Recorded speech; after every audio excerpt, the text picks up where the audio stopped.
Okay, we follow our professional standards. American Institute of Certified Public Accountants tells us how to audit an entity, not necessarily a government entity, but audits of a business are about the same as this is a business. We also follow government auditing standards, which relates more to governmental entities. So we have two sets of standards we have to follow, and basically what both standards tell us to do is to plan and perform the audit to obtain reasonable assurance that there's no material misstatements in the financial statements. We say reasonable because we do not do 100% transactions. We test the transactions, we do tests of account balances. You can't look at every single check that's written, so we have to test the records, get enough evidence. If we find misstatements, we propose those misstatements to management to make the journal entries to correct those misstatements, and that's how we have to plan our audit. We've done that. We've looked at the underlying data, the underlying support for transactions that affect, purchase orders, contracts, employment contracts, making sure people are paid correctly, making sure that everything's approved properly by management, by the claims auditor. So we get the evidence, we come to the conclusion that we have enough evidence, we can express our opinion. The opinion we expressed this year is an unmodified opinion. It's been an unmodified opinion for a number of years. The unmodified opinion is the highest level of opinion that auditors give. It states that the financial statements present fairly in all material respects. The financial position is the assets and liabilities on June 30th, on that day, that they're fairly stated, and the change in financial position, which is your revenues and expenses for the entire year, 12 months of revenues, 12 months of expenses, fairly stated, free of material misstatements, and prepared that the statements were prepared in accordance with generally accepted accounting principles. So you have an unmodified opinion. Government auditing standards also require that we express give a report on internal controls or financial reporting. We look at your controls to see if you have the proper checks and balances in place to prevent a material misstatement in the financial statement. We did note in that report a material weakness over the accounting for fixed assets, mainly construction in progress on the bond issue jobs. It's an accounting function where you spend money on a project, you capture it as construction in progress, and then you have to move it when it's completed to land and building and start depreciating it. Okay, and that wasn't done, and the district caught up on that this year, corrected everything. Unfortunately, it created a prior period adjustment, so we've reported it that way. The problem has been corrected, and going forward, it'll be, that won't happen again. The safeguards have been put in place, and new software has been purchased, and training has been set up. We also issue a report on compliance with laws and regulations. Part of being a government is following the laws, following the contracts. We know there are no instances of non-compliance during our audit.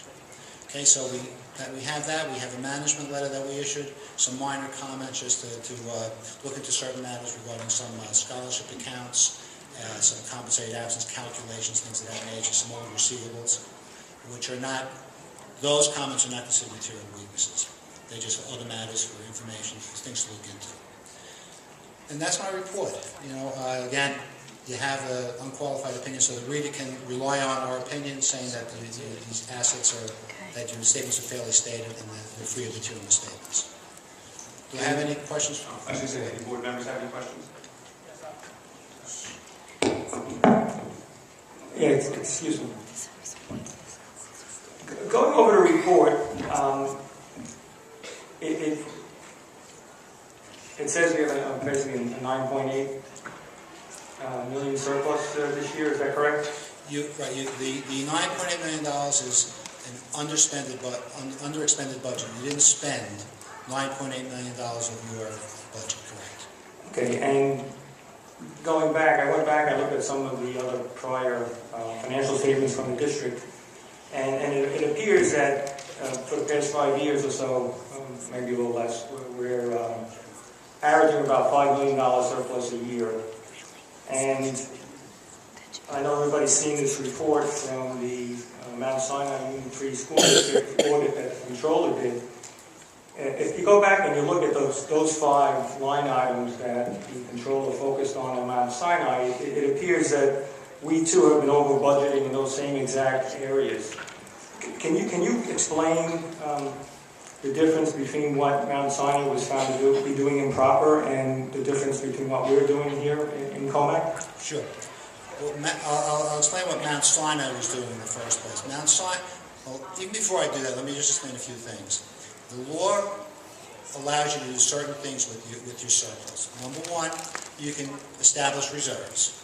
There's 6, 7 reserves that districts mainly use that are approved by the allowable by the municipal law, and you can use these reserves to help fund certain long-term liabilities. There's something known as the retirement contribution reserve. Over the years, retirement contribution rates have increased dramatically.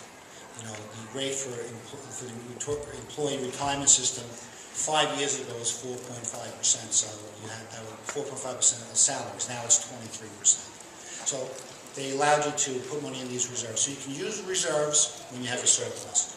What you also can do with your reserves is you can appropriate them back to next year's budget, assign them and use them for next year's, against next year's budget. And you can also retain 4% of your next year's budget as unassigned. So that's the piece of fund balance that doesn't have to be assigned to a particular purpose. You're allowed to keep 4%. In your case, 4% is roughly $7 million, and you're sitting with $6.4 million in your unassigned funds. So you're in compliance with the law. Now, what Mount Sinai was doing is they were generating surpluses during the year, but they weren't giving them back to the taxpayers. They were putting them into the unassigned fund balance, and they built up an unassigned fund balance, I don't know exactly, I think around 15%. So they were not in compliance with the law. You're going to keep 4% of your budget. They were keeping 15%. Could they have done something different? They could have probably put that into reserves. I don't know if the reserves are fully funded, because I'm not familiar with the district, but bottom line is they were out of compliance. So they were generating surpluses, and they were socking it away in their unassigned fund balance, which is not in compliance with real property tax law. What happened here is you generated a large surplus, but you assigned that surplus back to the 2013-14 budget. So it's quite different than what Mount Sinai has been doing. You're within the legal limits of the law. You're within legal limits of your reserves. You have reserves that are properly authorized by the Controller's Office, General Municipal Law. And if you just kept that surplus and didn't put it back to assign it to next year's budget, then you would have been out of compliance. You would have been very similar to Mount Sinai, but you're much different because you stayed within the law and used it to, reduce two things: reduce taxes in 13-14 and also maintain programs. But I take from the Controller's report is one of the things that it was frowning upon, and that may not be the case here, because our reserves are within limits, was that there was a continuous pattern of over-appropriating tax money, and at the end of the year winding up with these large surpluses that routinely weren't needed. So, rather than going from an actual budget to start at the actual expense, the next budget, they're going budget to budget and kind of basically keep rolling over that surplus that they've been appropriating for the taxpayers, and knowing for a period of time they're never using that money. Would the Controller's Office frown on that if they came here in order to just... Well, I think you're in a different situation, truthfully. I think the similarity is you generated a large surplus this year, okay, as Mount Sinai has. The difference between what you did with your surplus and what they did is they kept it, you gave it back to the taxpayers. There's a difference there. Now, can the Controller's Office still say, why is your budget, why do you have $9 million? Can you tighten that up? And you probably should over the next couple of years try and tighten that up to a more, manageable number. But you didn't take that $9 million surplus and throw it into a reserve and keep it for future dates. You didn't take that $9 million and throw it into your unassigned fund balance and stay out of compliance with the law, because that would have thrown you up to probably, 10%. You gave it back to the tax. So you're in a different situation. Can they criticize for having too much surplus in a given year? Maybe. But you gave it back, Mount Sinai didn't. That's the big difference.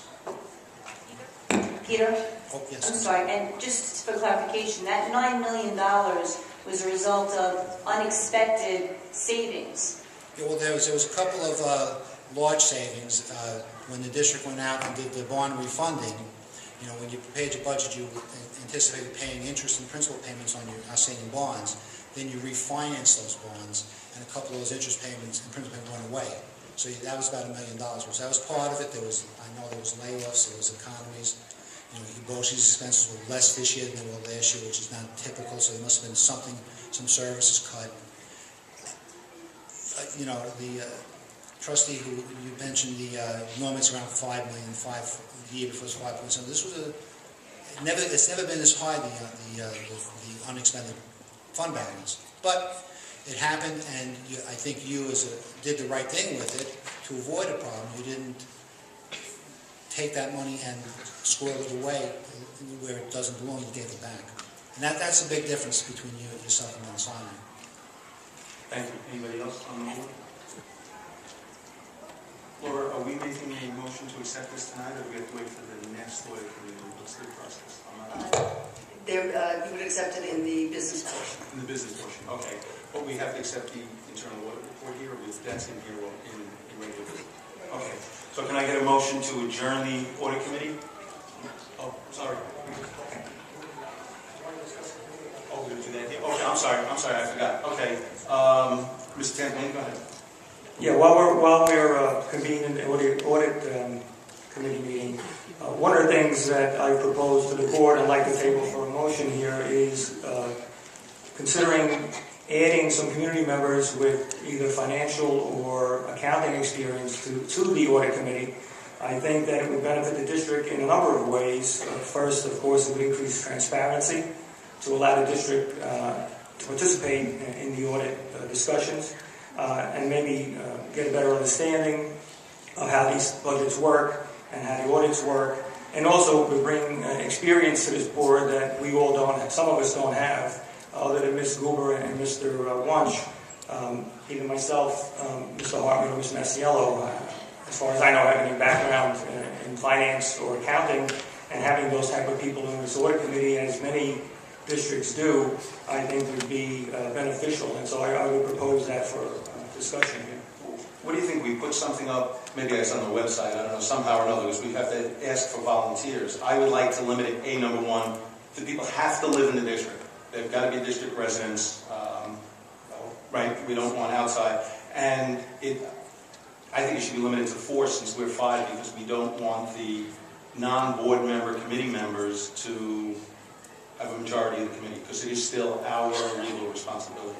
Well, I agree with that. My understanding, though, is that it's just an advisory committee, so they wouldn't have any voting power or anything. Oh, so it's only going to be advisory? Yeah, yeah, and then they would advise us, and we would either approve or not approve. Well, all right, but all the 5 of us are part of the advisory committee, correct? Correct. Okay. But I have no problem with the 4 if everybody else likes it. That's fine. I'm okay with 4. I want to know if there's going to be some kind of thought of an application process, or is there going to be the screen? Well, we can discuss that with council, what needs to be done. It may have to be a change in policy, but I think however we do it, get the word out and get some people to volunteer if they want. We may not be able to get 4 people. And we'll figure out a way to address this at the next regular board meeting, and we'll put it on the agenda. Correct. Okay. Now I can get a motion to adjourn the board. Motion made by Mr. Tavolini, seconded by Mr. Masiello. All in favor? Aye. Passed unanimously. Okay, would somebody like to let everybody outside know that they can now come in, and we will start the regular board meeting. We'll give a moment or two.